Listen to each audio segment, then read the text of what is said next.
Hi, I'm Julie Neckley, and this is a video on extreme events in astrology. And I'm kind of in one of those long-term transits right now, so it's unlikely I'm going to be able to get to the end of this video without something like crashing.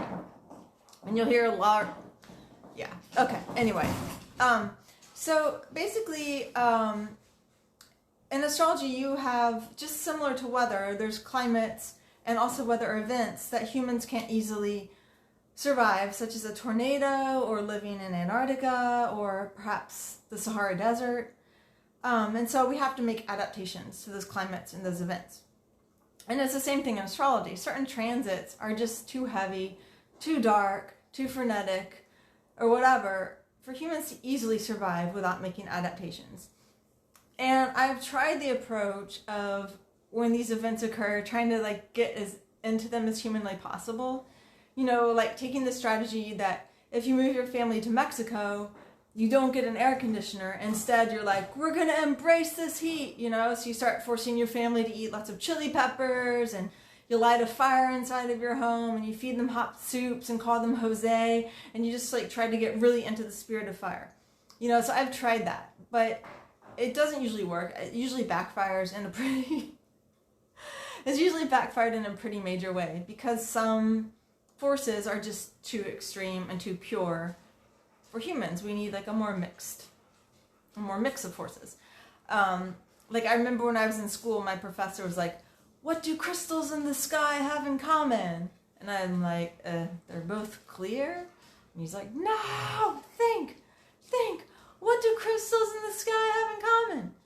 And the answer was that humans can't live inside of either of them. They can't live in crystals and they can't live in the sky, right?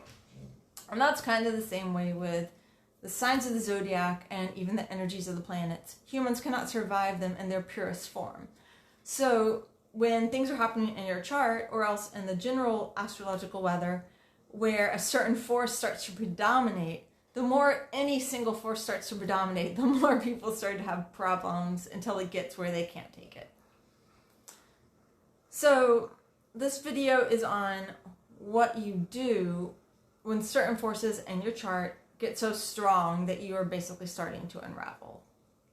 And luckily we'll talk about the 12 signs of the zodiac. And luckily there's a built-in solution, because each sign of the zodiac was created as a corrective force to the sign that comes before it. So whenever you are overwhelmed by an energy of a certain sign because it's become too strong in your life, you can simply bring in the energy of the sign that comes after it, and that will kind of drain the excess out of the sign.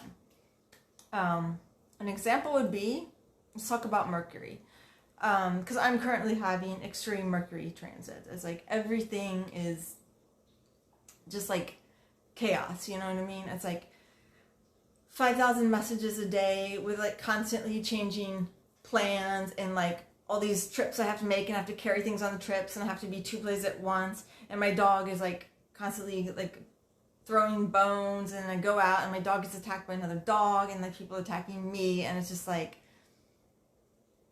it's very frenetic. It's chaotic. You can see behind me, my house is a mess because I can't clean it, because it's just constant frenetic energy. That's an excess of Mercury, and also Uranus would have a similar impact. And everyone will experience Uranus or Mercury excesses at some point in their life. So what do you do if you're having an excess of Mercury? So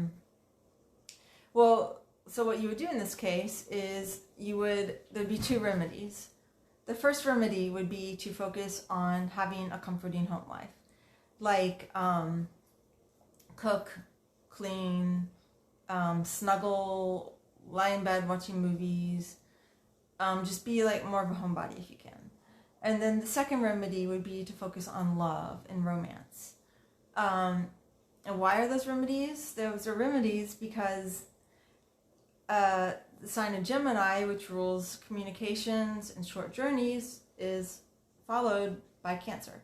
So that means if you're having specifically an excess of Gemini type energy, too many phone calls, too many journeys you have to make, just like too much communication, then the remedy for that would be Cancer energy. And Cancer energy is all about like pulling in whatever you call that, pulling in the family around the hearth fire, cooking, fixing up your home, being homebody, taking care of your family, protecting your family.